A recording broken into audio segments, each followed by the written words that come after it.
Hey, what's going on? It's Memphis Daryl B. I'm just giving you a nighttime view of the Jansno X70 that I got. Just showing y'all a little DIY that I did to it.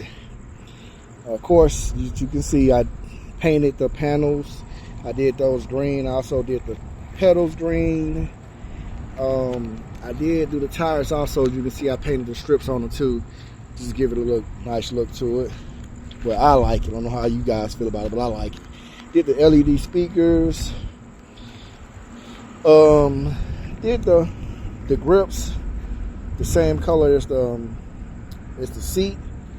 Then it turned out pretty good. And also I did this cool skull that got the glowing eyes on it, and got this insulated cup holder, phone holder, and also I did the rear view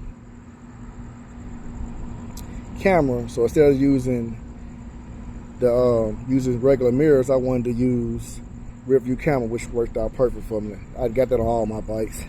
Oh, I don't know if I mentioned the LED lights too. I got that, and this is how I control it right here.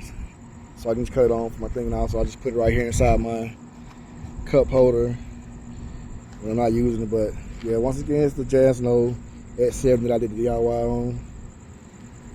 Love it or hate it, I still like it.